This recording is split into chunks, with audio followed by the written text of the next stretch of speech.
થરાદ પંથકમાં ભાગી ગયેલા યુવક યુવતી ઝડપાતા યુવકને ઢોરમાર માર્યો. યુવતીના સંબંધીઓએ યુવકને ગુપ્ત ભાગે તેમજ શરીરે ગંભીર ઇજાઓ પહોંચાડતા પાલનપુર ખસેડાયો.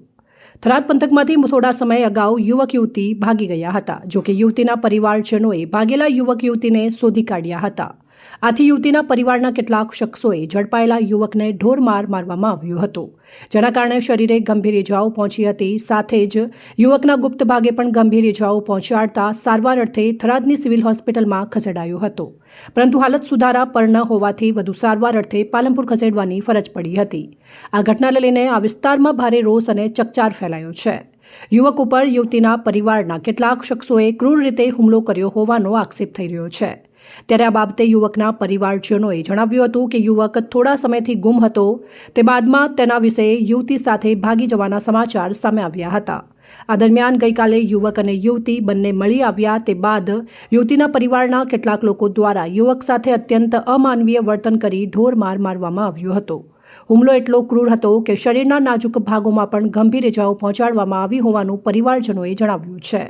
યુવાનની હાલત ગંભીર હોવાનું જાણવા મળી રહ્યું છે અને પાલનપુર ખાતે તેની સારવાર ચાલી રહી છે.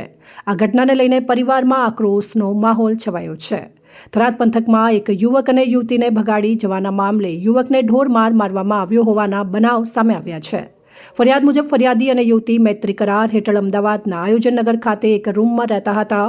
2 એપ્રિલ 2026ના રોજ રાત્રે લગભગ 10:30 વાગે કેટલાક ઇસમો ગુનાહિત કાવતરું રચી તેમના રૂમનો દરવાજો ખોલાવ્યો હતો. આરોપીઓએ ફરિયાદીને ગાળો ભાંડી તેમના થેલામાંથી પૈસા, દસ્તાવેજો અને દાગીના લઈ લીધા હતા. ત્યારબાદ ફરિયાદી અને હિનાબેનને રૂમમાંથી ગાડીમાં બેસાડી અપહરણ કરવામાં આવ્યું હતું. આગળ જતા અન્ય એક ગાડી લઈને આવ્યા હતા, જેમણે યુવતીને બીજી ગાડીમાં બેસાડ્યા હતા. જ્યારે ફરિયાદીને ગાડીમાં બેસાડી એક અવાવરૂ જગ્યાએ લઈ જવામાં આવ્યા હતા.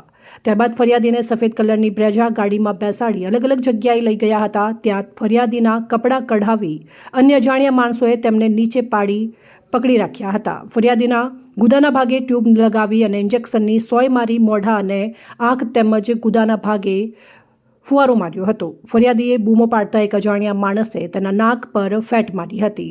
ત્યાંથી ગાડીમાં એક વાડીમાં લઈ જઈ છરા વડે ફરિયાદીની પીઠ, કાન અને હાથ ઉપર ઇજાઓ પહોંચાડી હતી. ટાંકણીથી ગુદાના ભાગે પણ ઇજાઓ કરવામાં આવી હતી અને અન્ય આરોપીઓએ પાઇપ અને પટ્ટા વડે શરીરના ભાગે આડેધડ માર માર્યો હતો. આરોપીએ ફરિયાદીને જાનથી મારી નાખવાની ધમકી પણ આપી હતી અને આ ગુનામાં અન્ય 4 માણસો સ્કોર્પિયો ગાડીમાં આવી પાઇપ અને પટ્ટા વડે ફરિયાદીને માર મારી એકબીજાને મદદગારી કરી હતી. આ સમગ્ર ઘટના અંગે ગુનો દાખલ કરવામાં આવ્યો છે. આ બનાવને પગલે થરાદ પોલીસ સ્ટેશન ખાતે 12 નામજોગ અને 12 અજાણ્યા શખ્સો સામે પોલીસ ફરિયાદ નોંધાઈ છે.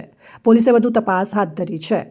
ઈશ્વરભાઈ માળી, ગામ ડેડુડી, તાલુકો રાહ, પોપટભાઈ માળી, ગામ ડેડુડી, તાલુકો રાહ, કરસનજી માળી, ગામ ડેડુડી, તાલુકો રાહ, શિવાજી માળી, ગામ ડેડુડી, તાલુકો રાહ, આયદાનજી માળી, ગામ કુવાડા, તાલુકો લાખણી, ખેમાજી માળી, ગામ સરદારપુરા, તાલુકો દિયોદર, દિલીપભાઈ માળી, ગામ સરદારપુરા, તાલુકો દિયોદર, હીરાજી માળી, ગામ સરદારપુરા, તાલુકો દિયોદર, હસમુખ માળી, ગામ ડેડુડી, તાલુકો રાહ, યોગેશ માળી, નામ ડેડુડી, તાલુકો રાહ, દિનેશ માળી, ગામ ડેડુડી, તાલુકો રાહ, હેમાભાઈ માળી, ગામ ડેડુડી, તાલુકો રાહ અને અજાણ્યું નામ અજાણ્યા 12 ઇસમો વિરુદ્ધ ફરિયાદ દાખલ કરવામાં આવી છે. અહેવાલ જેતુ બારોટ, સંબંધ ભારત ન્યૂઝ, થરાદ.